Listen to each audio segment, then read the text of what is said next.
कृष्ण प्रेम धारा ट्रस्ट प्रस्तुत करते हैं कार्यक्रम समर्पण।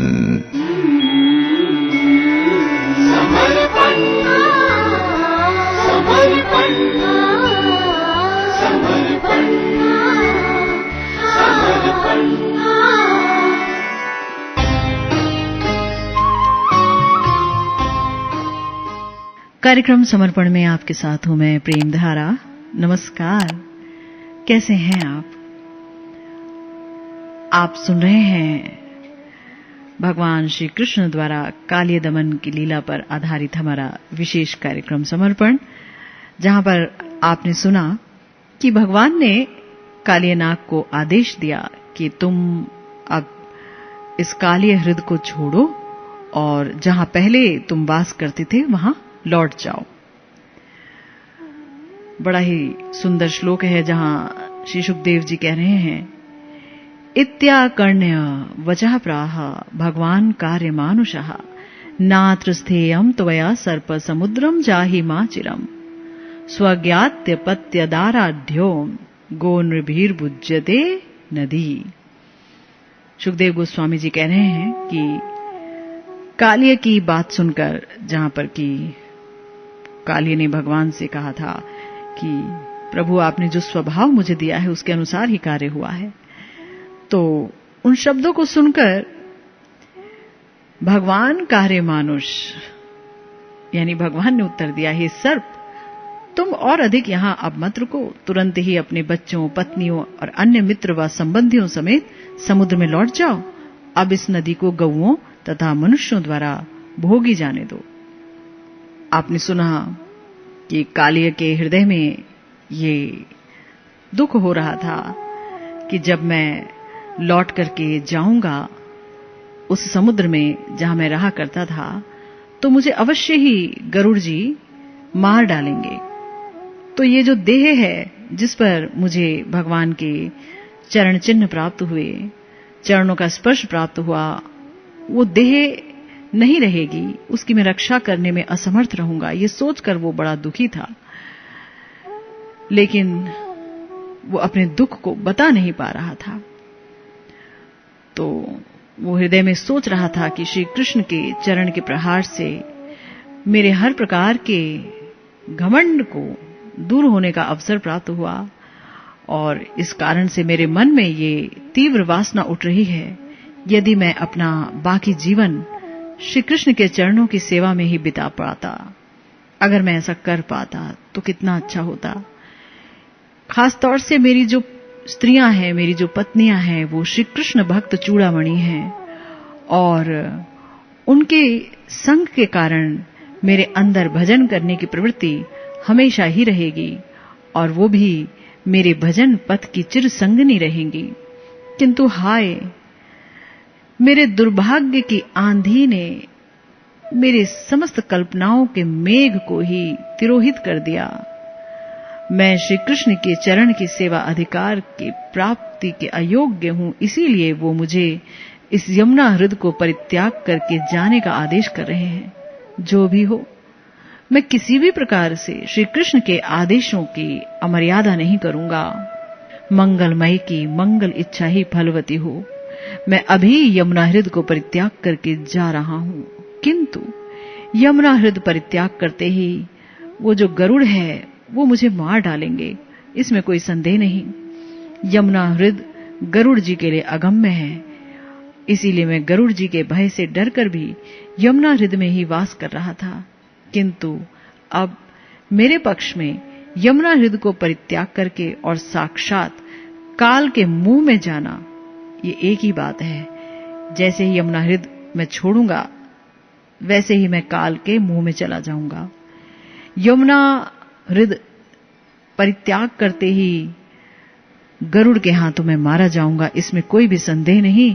किंतु मरने के भय के कारण श्री कृष्ण के आदेश का उल्लंघन करना, ये मेरे लिए अब संभव नहीं।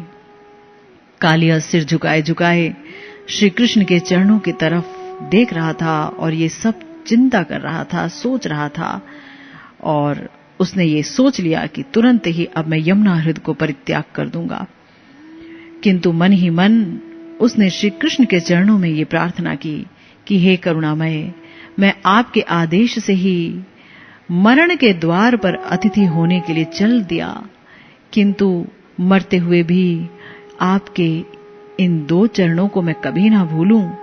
आप बस मुझ पर ये कृपा कीजिए, क्योंकि जिस कृपा बल से आपने मुझ जैसे नास्तिक को भी अपने चरणों में शरणागति प्रदान की है, उस कृपा के अधिकार से मैं जन्म जन्मांतर तक कभी भी वंचित ना हूं। श्री कृष्ण, जो कि अंतर्यामी हैं सबके, वो कालिय के इस मनोभाव को समझ गए और उन्होंने कहा, हे कालिय, समुद्र के बीच में जो रमणक द्वीप है वही नाग गणों के रहने का उपयुक्त वास स्थान है। तुम पहले भी वहां वास करते थे, किंतु गरुड़ जी के संग में विरोध होने के कारण गरुड़ जी तुम्हारे प्राण नाश के लिए उद्यत हो गए और तुम उनके भय से पलायन करके, भाग करके इस यमुना हृद में आ गए। और तुम जानते हो कि यहाँ गरुड़ नहीं आ सकते हैं, इसीलिए तुम निश्चित भाव से यहाँ अपने बंधु बांधव, पत्नी और बच्चों के साथ वास कर रहे हो। देखो, रमणक द्वीप बहुत विस्तृत स्थान है, समुद्र से भी अपार और अगाध जलाशय है वो, किंतु यमुना हृद तो सिर्फ 1 योजन मात्र ही बड़ा है, और यहाँ का जो तट है वो भी बहुत ज्यादा विस्तृत नहीं है, इसलिए यहाँ वास करना तुम्हारे लिए असुविधाजनक है। किंतु तुम गरुड़ के भय से सुविस्तृत रमणक द्वीप को, जो कि शत शत योजन विस्तृत समुद्र से भी बड़ा है, उसे परित्याग करके आ गए और इस बहुत ही छोटे से यमुना हृद में वास करने लगे। इसीलिए मैं तुम्हें बोलता हूं कि इस छोटे से स्थान में वास करना और असुविधा का भोग करना तुम्हें उचित नहीं है। तुम निश्चिंत होकर के अपने पहले के वास स्थान पर चले जाओ। यमुना हृद में वास करना तुम्हारे लिए सुविधाजनक नहीं और मेरे ब्रजवासी भक्तों के लिए भी असुविधाजनक है। तुम रमणक द्वीप में जाओ और वहां स्वच्छंद रूप से वास करो, और यहाँ मेरे ब्रजवासी भक्त भी स्वच्छंद रूप से यमुना हृद के शीतल स्वच्छ जल में स्नान आदि कर पाएंगे। तुम्हारे भाव को देखकर लगता है कि तुम गरुड़ के भय से यमुना हृद को परित्याग करने में कुछ असमंजस की स्थिति में हो। इसीलिए मैं तुम्हें बोल रहा हूं कि तुम बिना किसी डर के रमणक द्वीप चले जाओ। गरुड़ अब तुम्हारे साथ कोई वैर नहीं रखेंगे और तुम्हारा प्राण भी नाश नहीं करेंगे। तुम मेरे चरणों के प्रहार से विशुद्ध चित्त और सब प्रकार के कर्म के फलों से मुक्त हो गए हो। मैं जिनको दंड देता हूं, उसको फिर कोई दंडधर भी दंड प्रदान करने का साहस नहीं रखता है। मेरा दंड पाकर जीव का हर प्रकार से दंड मोचन हो जाता है, वह हर प्रकार के दंड से मुक्त हो जाता है। विशेषतया मैंने तुम्हारे मस्तक पर इससे पहले नृत्य किया था। इससे तुम्हारे मस्तक के ऊपर मेरे चरण चिन्ह अंकित हो गए हैं। इन्हें देखकर गरुड़ तुम्हारे साथ शत्रुता नहीं करेंगे, और तुम चूंकि मेरे पद चिन्हों से चिन्हित हो, इसलिए तुम्हें भक्त श्रेष्ठ मानकर बड़े ही आदर और बड़े ही आग्रह के साथ वो तुम्हारे साथ मित्रता स्थापित करेंगे और स्वयं को धन्य मानेंगे। जिसके अंग पर मेरा पद चिन्ह विद्यमान रहता है, उसका कोई भी बाल बांका नहीं कर सकता। अतः तुम्हें अब किसी से भयभीत नहीं होना चाहिए। तुम मेरे चरण चिन्हों को मस्तक पर धारण करके स्वच्छंदता से चले जाओ। गरुड़ या कोई अन्य तुम्हारे साथ किसी भी प्रकार की शत्रुता का आचरण नहीं कर पाएगा। मैं स्वयं तुम्हें अभय प्रदान कर चुका हूं। तुम्हें इस ब्रह्मांड में किसी से भी भयभीत होने की आवश्यकता नहीं। तुमने हमेशा के लिए भय से मुक्ति प्राप्त कर ली है। तो देखिए कितने प्यारे हैं भगवान, जो कि बहुत ही सुंदर तरीके से आश्वासन दे रहे हैं कालिय को कि वो भयभीत ना हो। तो हमारे भगवान प्यारे श्री कृष्ण अद्भुत कर्मा हैं, यानी कि उनकी लीला देखकर कोई समझ ही नहीं पाता, लेकिन परिणाम इतना सुंदर होता है कि सब चमत्कृत हो जाते हैं। कालिय हृदय में आकर के कालिय का संग उन्होंने जो पहले पहले व्यवहार किया था, उससे तो लगा कि जिस प्रकार का दंड ये कालिय को दे रहे हैं वो तो इन्होंने अपने किसी महाशत्रु को भी नहीं दिया। उन्होंने अघासुर, बकासुर, वत्सासुर आदि को जो मारा था, उन्होंने ज्यादा समय तक कभी दर्द महसूस नहीं किया। जल्दी ही उनका वध हो गया, उन्हें यातना भोगनी नहीं पड़ी। किंतु कालिय के मस्तक पर चढ़कर नृत्य के छल से उसके कितने ही सैकड़ों फणों को भगवान श्री कृष्ण ने चूर चूर कर डाला, लेकिन तो भी उसका प्राणांत नहीं हुआ, वो मर नहीं पाया। अपितु मरणासन यंत्रणा यानी मरते समय जो कष्ट होता है, उससे भी ज्यादा कष्ट उसने भोगा। तो इससे ये लगता है कि ऐसा निर्मम व्यवहार उन्होंने तो कभी भी किसी के साथ नहीं किया। लेकिन अंत में क्या देखा गया कि श्री कृष्ण की अपार करुणा ही, उनकी अपार कृपा ही कालिय के निकट दंड का स्वरूप धरकर प्रकाशित हो गई, है ना। यानी उनकी कृपा हुई दंड के रूप में। तो कालिय ने जिस प्रकार की कृपा प्राप्त की, ऐसी कृपा किसी के भी भाग्य में घटित हुई है, किसी को ऐसी कृपा मिली है कि नहीं, इसके बारे में कुछ कहा नहीं जा सकता। उन्होंने कालिय की नास्तिकता को समाप्त कर दिया और उसे भक्ति वासना प्रदान कर दी, और ऐसी भक्ति वासना जिसकी कहीं भी तुलना नहीं दी जा सकती। हालांकि पूतना राक्षसी को भी भगवान ने उसकी हिंसा जो प्रवृत्ति थी, जो उसका हिंसक स्वभाव था, उसके बदले में उसे धायमा की गति प्राप्त कराई थी और वो कृतार्थ हुई थी।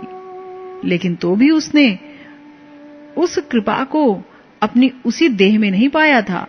देह के अंत में, यानी देह समाप्त हो गई थी, तब उसे सिद्ध देह मिली थी, और उस देह से ही धात्री के रूप में उसे श्री कृष्ण की सेवा का अधिकार मिला था। किंतु कालिय नाग के सौभाग्य की कथा हम क्या कहें। उनको तो इस वर्तमान देह में ही श्री कृष्ण के चरण के स्पर्श का अधिकार और सेवा का अधिकार मिल गया और वो कृतार्थ हो गया। इसीलिए हम कह सकते हैं कि श्री कृष्ण के तरह अद्भुत कर्मा और कोई नहीं है। उनकी समस्त लीला ही परम अद्भुत और अति चमत्कृत करने वाली है। श्री कृष्ण की इस परमाद्भुत लीला में कालिय कितने प्रकार से कृतार्थ हुआ और कितने प्रकार से उस महाबहिर्मुख के ऊपर श्री कृष्ण की कृपा का वर्षण हुआ, इसकी कोई गिनती नहीं। गरुड़ जी के निकट अपराध करके कालिय अपने वास स्थान को त्याग करके यमुना हृदय में छुपकर रहने के लिए बाध्य हो गया था, और हमेशा उसे गरुड़ के भय से संकुचित रहना पड़ता था। किंतु श्री कृष्ण की कृपा से कालिय को अब अपने वास स्थान में वास करने का सुयोग प्राप्त हुआ, और हमेशा के लिए गरुड़ जी से उसका भय दूर हो गया। गरुड़ जी से अब कोई भय नहीं रहा, अपितु गरुड़ जी के साथ अब उसकी मित्रता हो जाएगी। जिन गरुड़ जी के साथ विरोध के कारण कालिय को सुदीर्घ काल तक यमुना हृदय में वास करने का सौभाग्य प्राप्त हुआ था, उनके सहित मित्रता होकर के कालिय को क्या महासंपद मिला और कितने प्रकार से वो कृतार्थ हुआ, वो वर्णन के अतीत है। ये गरुड़ जी के कारण ही तो उसे श्री कृष्ण का दर्शन मिला, क्योंकि उनके डर से वो यमुना हृदय में वास करने लगा। श्री कृष्ण के चरण का स्पर्श मिला। तो अगर कोई किसी भक्त से भी भयभीत होता है तो भी उसका कल्याण हो जाता है ना, जैसा कि कालिय के साथ हुआ।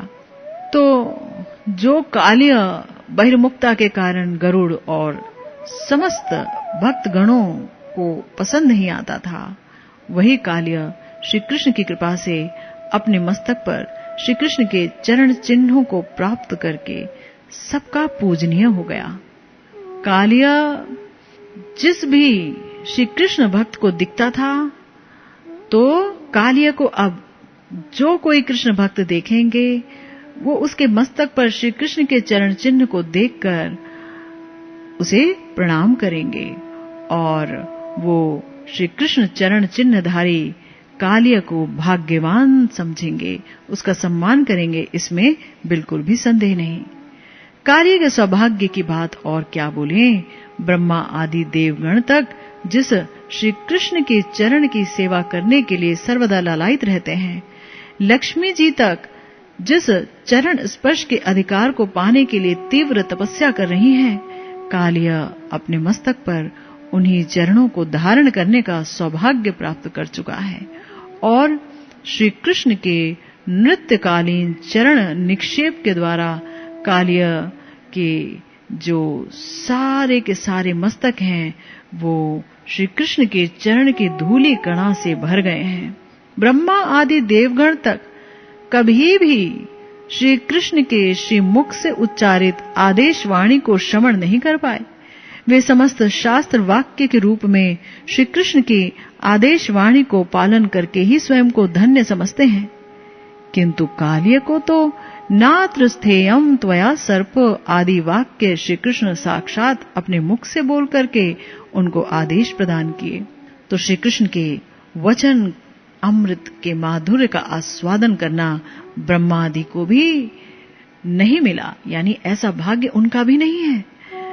ब्रह्मा जी श्री कृष्ण के गोवत्स आदि को हरण करके अपने को महा अपराधी समझ करके और वृंदावन में आकर के श्री कृष्ण के चरण में लौट करके उनके चरण में गिर के अनेक स्तुति किए थे, किंतु श्री कृष्ण ने उनको किसी भी प्रकार का आदेश नहीं दिया।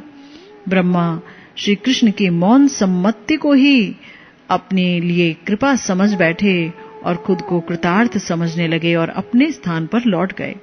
ब्रह्मा जबकि श्री कृष्ण की नाभि कमल से जन्म ग्रहण किए और आजीवन जगत सृष्टि आदि श्री कृष्ण के द्वारा अनुमोदित कार्य को उन्होंने किया। निरंतर चारों मुख से चारों वेदों में जो भी स्तुति है उसका गान किया और उनकी सेवा की, किंतु वो भी श्री कृष्ण के मुख से उच्चारित आदेश वाणी का श्रवण करके खुद को कृतार्थ नहीं कर पाए। किंतु कालिया, उसने तो अपने जीवन में कभी भी श्री कृष्ण के चरणों की सेवा नहीं की और बहिर्मुखता की वजह से, नास्तिकता की वजह से श्री कृष्ण के भक्त जैसे कि गरुड़ जी, उनके निकट उन्होंने कितने अपराध किए।